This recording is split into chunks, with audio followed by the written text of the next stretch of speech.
ये देखें इस दगड़ को, ये क्या कह रहा है।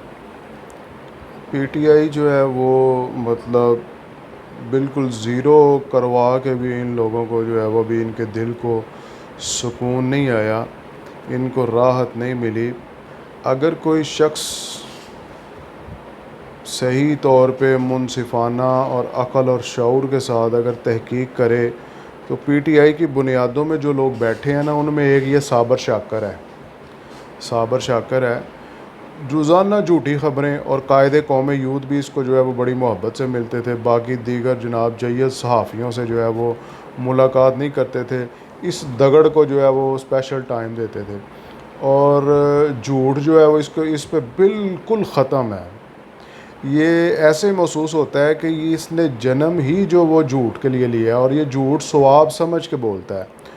तो खैर अब ये कह रहा है कि जनाब जी बड़े बड़े फ़ौजी जर्नैलों ने जो है ना वो कह दिया है कि ये पीटीआई जो है वो इसमें मुलव्वस नहीं है। इसमें जो है ना वो 9 मई के वाक़यात में ये पंजाब हुकूमत मुलव्वस है। ये दगड़ जो है पैसे कमाने के लिए इतना झूठ बोलता है। और मेरी पीटीआई के जो मतलब बाकी रह गए हैं, वो पंजाबी के अंदर जरा रहंद खूंद है, उनसे मेरी ये गुजारिश है कि खुदा के लिए आप नीचे देखें, इसके व्यूज़ देखें, लाखों में इसके व्यूज़ हैं। लेकिन जो है ये झूठ बोलता है, और अब बेड़ा गर्क हो गया पीटीआई का। सारे अरकान जो हैं वो साथ छोड़ गए हैं, और ये दगड़ अभी भी जो है वो झूठ बोल रहा है, और पीटीआई के जो हैं वो इसको शेयर कर रहे हैं और इसको देख रहे हैं।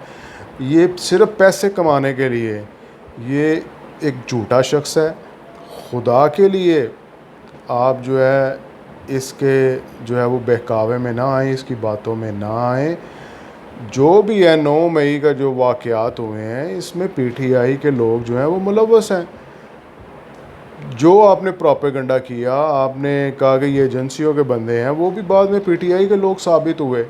तो अभी भी आप जो है वो ये आपको जो है वो एक नया झुंझुना दे रहा है और नया फीडर आपको दे रहा है, और आप जो है वो अपने मुंह में ले रहे हैं। खुदा के लिए अब तो होश के नाखून लें।